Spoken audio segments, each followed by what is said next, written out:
Halo, perkenalkan Bu, nama saya Oktaisra Biliana Sinaga dengan NIM 43324049. Di sini saya akan menjelaskan platform tes. Yang pertama, pengertian. Pengertian platform tes atau platform pengujian adalah lingkungan untuk mengevaluasi perangkat lunak atau aplikasi melalui pengujian kinerja keamanan. Pengertian yang kedua, platform merupakan perpaduan kinerja antara perangkat keras atau hardware dan perangkat lunak atau software dengan arti ini makan ini ma- eh, makanan platform memberi dampak yang baik sebagai pelengkap seseorang dalam menjalankan sistem pada perangkatnya. Yang kedua, aspek-aspek, ada beberapa aspek yang harus diperhatikan dalam platform testing atau platform pengujian. Yang pertama, ketepatan pengujian.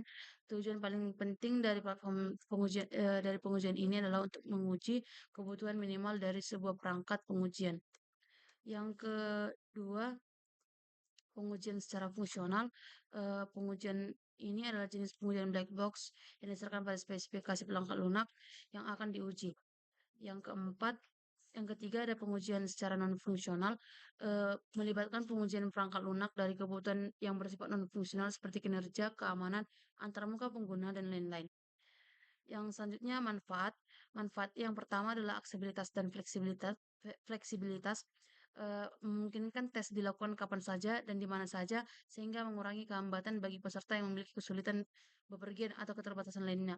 Yang kedua, efisiensi administrasi, menyederhanakan proses pembuatan, pelaksanaan, dan penilaian tes. Penilaian otomatis dan umpan balik cepat mengurangi beban administratif, memungkinkan pengajar lebih fokus pada pengajaran dan dukungan profesional. Yang ketiga, analisis data dan wawasan.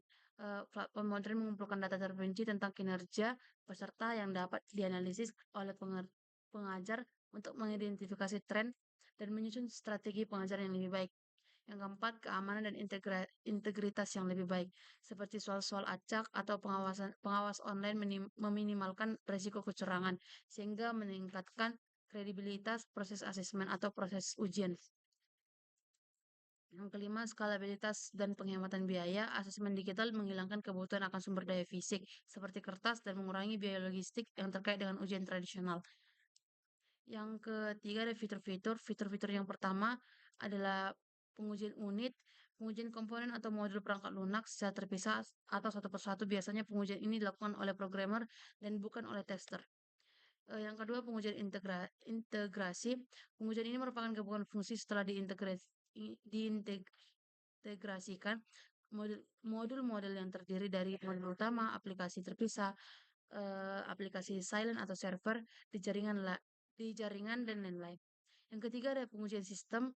Ini cenderung menegaskan kualitas dari keseluruhan sistem. Pengujian sistem sering didasarkan oleh spesifikasi atau persyaratan sistem. Yang keempat ada penerimaan pengujian yang terdiri dari alpha dan beta. Alpha eh, ketika sistem sudah selesai diserahkan dari pengembang ke pelanggan atau pengguna. Tujuan penerima penguji ini adalah untuk memberikan keyakinan bahwa sistem berfungsi dengan baik. Pengujian beta biasanya dilakukan oleh pengguna akhir. Pengujian akhir biasanya dilakukan sebelum merilis aplikasi untuk tujuan yang sesungguhnya. Yang terakhir kesimpulannya meningkatkan efisiensi platform pengujian otomatis dapat mempercepat proses pengujian, mengurangi waktu dan usaha yang dibutuhkan untuk penguji manual konsisten dalam keandalan pengujian otomatis, memungkinkan penguji yang konsisten dan dapat diulang, memastikan bahwa setiap perubahan pada kode diuji dengan cara yang sama setiap kali. Sekian yang boleh saya sampaikan, Bu. Terima kasih, Bu.